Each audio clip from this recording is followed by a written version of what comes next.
Hello students, good morning. आपका SKS ई classes में स्वागत है।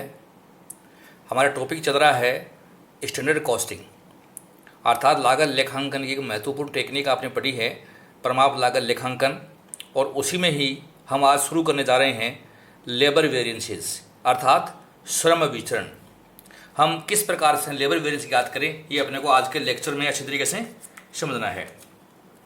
एक चार्ट के द्वारा मैं आपको बताना चाह रहा हूँ कि लेबर वेरिएंसेस कौन कौन से हैं। एक तो labour cost variance. Labour cost variance के तीन पार्ट होते हैं: labour rate variance, labour efficiency variance और लेबर आइडल टाइम वेरिएंस। और लेबर एफिशिएंसी वेरिएंस के भी दो पार्ट हैं: लेबर मिक्स वेरिएंस और लेबर रिवाइज्ड एफिशिएंसी वेरिएंस। इसे हम लेबर यील्ड वेरिएंस भी कहते हैं। अर्थात पहला है श्रम लागत विचरण। इसके तीन प्रकार हो गए: श्रम दर विचरण, श्रम कुशलता विचरण और श्रम कार्यहीन समय विचरण। जहाँ कुशलता की बात आती है तो इसका दो कैटेगरी हो गई: श्रम मिश्रण विचरण, अर्थात दो या दो से अधिक प्रकार के श्रमिक हम काम में लेते हैं तो हम लेबर मिक्स वेरिएंस ज्ञात करते हैं। और लेबर रिवाइज एफिशिएंसी वेरिएंस, अर्थात जहाँ पर दो या दो से अधिक कैटेगरी के लेबर आप यूज करते हैं तो हमारा श्रम संशोधित कुशलता विचरण भी हम निकालते हैं। यह हमारे प्रमाप उत्पादन व वास्तविक उत्पादन भिन्नता हो तो लेबर यील्ड वेरिएंस हम इसके विकल्प के रूप में निकाल सकते हैं। तो इस चार्ट के द्वारा आपने समझा कि कुल मिलाकर के 1, 2, 3, 4, 5 और 6 वेरिएंस लेबर से संबंधित हो सकते हैं। इनको अब आज डिटेल में पढ़ना चाह रहे हैं। सबसे पहले आता है श्रम लागत विचरण, लेबर कॉस्ट वेरिएंस। तो ये क्या है, ये समझिए आप। जब वास्तविक उत्पादन के लिए प्रयुक्त श्रम लागत की प्रमाप लागत व उसकी वास्तविक लागत के अंतर को अब निकालें, अर्थात हम प्रयुक्त जो श्रम लागत है हमारी, उसमें प्रमाप लागत और वास्तविक लागत का जो अंतर है वो हमारे लिए श्रम लागत विचरण कहलाता है। हम इसको दो तरीके से निकाल सकते हैं। जब प्रमाप उत्पादन व वास्तविक उत्पादन समान हो, अर्थात standard yield equal to actual yield हो, तो हमारा ये सूत्र लगाएंगे हम: labour cost variance equal to standard time गुना standard rate minus actual time गुना एक्चुअल रेट। इसको संशोधित तरीके से निकाल सकते हैं: total standard cost minus total actual cost. मैंने यहाँ इसकी नोटिस में बता दी है। टोटल स्टैंडर्ड कॉस्ट का मतलब है TSC means total standard cost for actual production, और total actual cost TSC means total actual cost, ST means standard time, AT means actual time और SR means standard rate of labour और AR means actual rate of labour. ये notations आपको हर जगह use करने होंगे। इसकी सेकंड कंडीशन है जब प्रमाप उत्पादन और वास्तविक उत्पादन असमान हो। ऐसी भी कंडीशन आपके सामने आ सकती है, अर्थात standard yield not equal to actual yield. तो डियर स्टूडेंट्स, हमारा फॉर्मूला होगा labour cost variance equal to revised standard time गुना actual revised standard time into standard rate minus actual time into actual rate. इसको alternative तरीके से आप निकाल सकते हैं: revised total standard cost minus total actual cost. अर्थात जहां आपने TSC यहाँ ज्ञात की थी, इसको हम रिवाइज कर सकते हैं। और रिवाइज कैसे करें ये भी समझ लें आपको कि इस TSC में आप स्टैंडर्ड यील्ड का भाग दे दें और एक्चुअल यील्ड से गुणा कर दें तो ये संख्या हमारी आ जाएगी। या फिर हम सीधा RST निकाल सकते हैं। स्टैंडर्ड टाइम जो आपके क्वेश्चन में दे रखा है उसमें आप स्टैंडर्ड आउटपुट का भाग दे दें और एक्चुअल आउटपुट से गुणा कर दें, तो प्रत्येक कैटेगरी के लेबर के लिए आप RST निकाल सकते हैं, चाहे कैटेगरी A हो, चाहे B हो, चाहे C हो, और RST यहाँ अप्लाई कर देंगे तो ये हमारा संशोधित तरीके से श्रम लागत विचरण ज्ञात हो जाएगा। नेक्स्ट विचरण हमारा आता है श्रम दर विचरण। इसे हम लेबर रेट वेरिएंस के नाम से जानते हैं। तो डियर स्टूडेंट्स, रेट वेरिएंस क्या है ये भी आपको अच्छी तरीके से समझना है। यह विचरण श्रम लागत विचरण का वह भाग है जो उल्लिखित श्रम की प्रमाप दर तथा चुकाई गई श्रम की वास्तविक दर में अंतर के कारण पैदा होता है। अर्थात लेबर कॉस्ट वेरिएंस का वह पार्ट जो हमारी श्रम की स्टैंडर्ड रेट और एक्चुअल रेट में अंतर के कारण पैदा होता है, हम उसको लेबर रेट वेरिएंस के नाम से जानते हैं। इसका फॉर्मूला बड़ा सिंपल सा है: labour rate variance equal to actual time कोष्टक में standard rate minus actual rate के द्वारा आप इसको ज्ञात करके दिखा सकते हैं। थर्ड है हमारा श्रम कुशलता विचरण, लेबर एफिशिएंसी वेरिएंस। तो dear students, labour efficiency variance क्या है ये समझिए आप। यह विचरण श्रम लागत विचरण का वह भाग है जो प्राप्त उत्पादन के लिए उल्लिखित प्रमाप समय तथा व्यतीत किए गए वास्तविक समय में अंतर के कारण पैदा होता है। हम इसको सामग्री प्रयोग विचरण की तरह भी याद कर सकते हैं। सूत्र हमारा सेम ही रहेगी। दो कैटेगरी इसको हल करने के लिए हैं। जब प्रमाप उत्पादन व वास्तविक उत्पादन समान, अर्थात स्टैंडर्ड यील्ड और एक्चुअल यील्ड बराबर हैं, जैसा कि मैंने मटेरियल वेरिएंस में बताया था, दोनों बराबर हैं, तो हमारा फॉर्मूला होगा labour efficiency variance equal to standard rate, फिर कोष्टक में standard time minus actual time. Dear student, यहाँ जब आप एक्चुअल टाइम लिखें तो ये देखना है आपको कि क्या हमारे क्वेश्चन में कार्यहीन समय भी है क्या, आइडल टाइम है क्या। यदि आइडल टाइम है तो आपको एक्चुअल टाइम में से आइडल टाइम घटाकर लिखना होता है। एक्चुअल टाइम का मतलब क्या है? Actual hours for completion of work, अर्थात टोटल एक्चुअल टाइम में से आपको आइडल टाइम घटाने के पश्चात का टाइम यहाँ पर फीड करना होता है, ये आपको ध्यान रखना है। सेकंड कंडीशन है इसकी, जब प्रमाप उत्पादन व वास्तविक उत्पादन असमान हो, अर्थात standard yield not equal to actual yield, दोनों असमान हो, तो हमारा सूत्र ये लगेगा labour efficiency variance equal to standard rate, कोष्टक में RST माइनस AT, अर्थात रिवाइज स्टैंडर्ड टाइम वो है जो आपने लेबर कॉस्ट वेरिएंस में यूज किया था। इसका सूत्र मैंने आपको लेबर कॉस्ट वेरिएंस में बढ़ाया था। जैसा कि सूत्र आप समझ रहे हैं कि standard time divide by standard output Guna actual output से हम इसको निकाला था, और एक्चुअल टाइम आपको कार्य समय घटाने के बाद का जैसे यहाँ यूज किया वैसे आपको यूज करना होता है। तो हम एफिशिएंसी वेरिएंस इन सूत्रों से निकाल सकते हैं कि हमारे सवाल में कौन सी कंडीशन है उसको देखते हुए। फिर आता है चौथा वेरिएंस, श्रम कार्यहीन समय विचरण। अगर हमारे क्वेश्चन में हमें सूचनाएं दे रखी हैं कि लेबर आइडल रहे हैं तभी ये विचरण निकलेगा, अन्यथा इस विचरण को निकालने की आवश्यकता नहीं है। अर्थात एफिशिएंसी वेरिएंस में आपने एक्चुअल टाइम में अगर कार्य समय घटाया है तभी ये वेरिएंस निकलेगा, और इसका सिंपल सा फॉर्मूला है labour idle time variance equal to idle time into standard rate.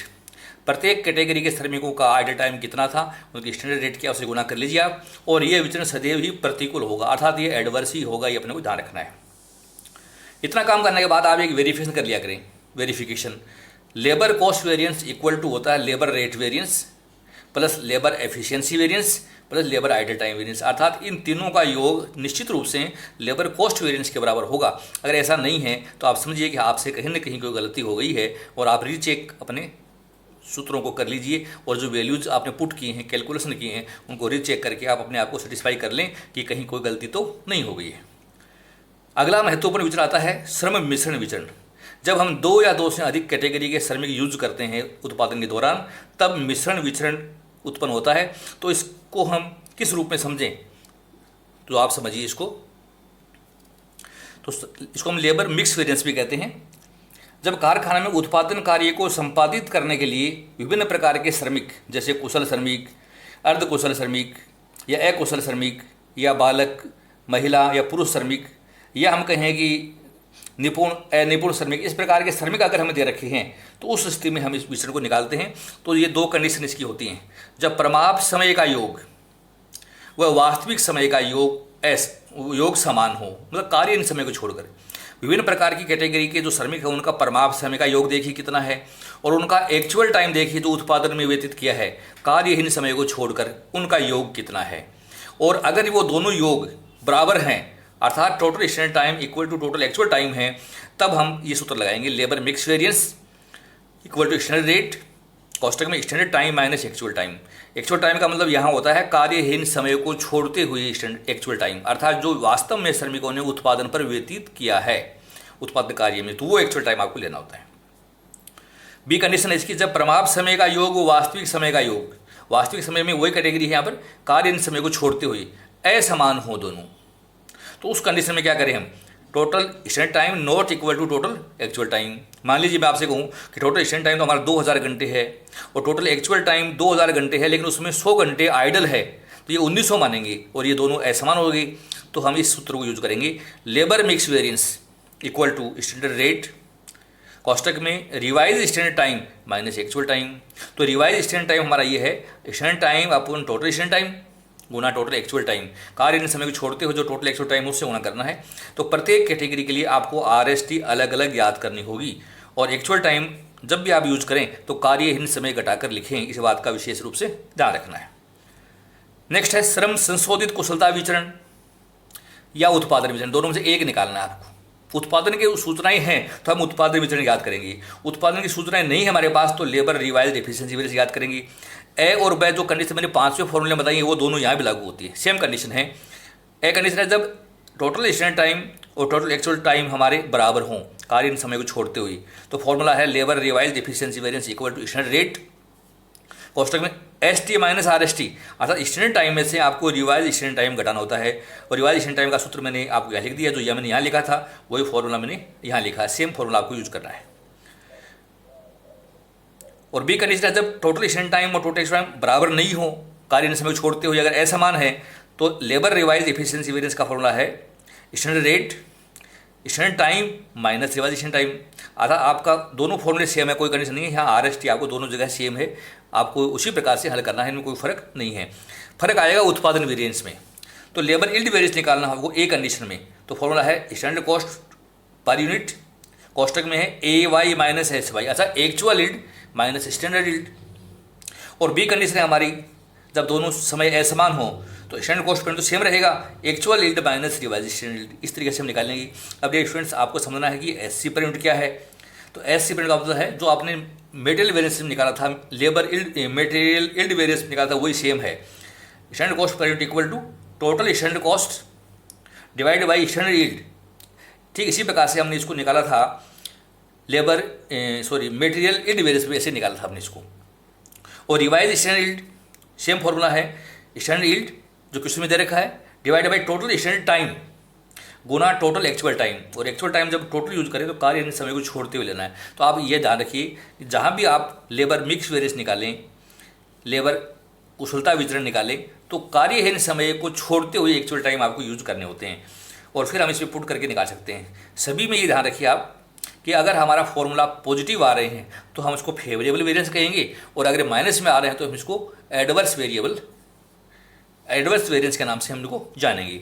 फिर हम यहाँ एक वेरिफिकेशन करेंगे, लेबर कॉस्ट वेरिएंस बराबर labour rate variance plus labour idle time variance plus labour mix variance plus labour revise efficiency variance, या ये नहीं निकाला है तो लेबर यील्ड वेरिएंस, ये सब बराबर होते हैं। ये यूँ कह सकते हैं कि लेबर एफिशिएंसी वेरिएंस मैंने यहाँ नहीं लिखा, इसलिए नहीं लिखा कि एफिशिएंसी वेरिएंस के दोनों पार्ट हैं, मिक्स वेरिएंस और लेबर रिवाइज एफिशिएंसी वेरिएंस के ही पार्ट है, तो आप ये दोनों लिख देते हैं तो एफिशिएंसी हमने अब इसमें आ चुका है। तो अगर ये वेरिफिकेशन बराबर आ रहा है तो समझिए आपने सारे के सारे जो सूत्र हैं वो सही हल कर लिए हैं और लेबर वेरिएंस से आपने सही तरीके से निकाल लिए हैं। तो मैंने सारे सूत्र एक साथ आपको मेरे आज के लेक्चर नंबर 5 में आपको समझा दिए हैं। जब भी आप क्वेश्चन सोल्व करेंगे तो आपको इन सूत्रों को आपके दिमाग में रखते हुए हल करना है। इनमें किसी प्रकार की गलती आप करेंगे तो हमारे सॉल्यूशंस गलत हो जाएंगे। तो इन सूत्रों को अच्छी तरीके से समझिए और आप प्रैक्टिस कीजिए। कल के लेक्चर में आपको मैं लेबर वेरिएंसेस कैसे याद करते हैं फर्स्ट कंडीशन में, जब हमारा प्रमाप उत्पादन और वास्तविक उत्पादन समान हो, उस स्थिति में ही वेरिएंसेस कैसे निकालेंगे ये अपने को समझना है। एफिशिएंसी वेरिएंस और यील्ड वेरिएंस तभी निकलेंगे जब 2 या 2 से अधिक कैटेगरी के लेबर दे रखी हो आपको, या आपको प्रमाप और वास्तविक उत्पादन अलग अलग दे रखे हो तभी निकलेंगे, अन्यथा शुरू के 4 वेरिएंस आपको याद करने होते हैं। तो आज का हमारा लेक्चर इन सूत्रों में आधारित था, श्रम वितरणों से संबंधित। अगर आपको ये समझ में आए हैं तो आप लाइक कीजिए और अपने फ्रेंड्स में अधिक से अधिक इनको शेयर कीजिए। मेरा चैनल SKS ई क्लासेज अगर आपने सब्सक्राइब नहीं किया है तो मेरे चैनल को आप सब्सक्राइब कीजिए ताकि प्रतिदिन आपके पास मेरे वीडियो लेक्चर्स प्राप्त होते रहें। लेक्चर सुनने के लिए आपको बहुत बहुत धन्यवाद। Thank you so much.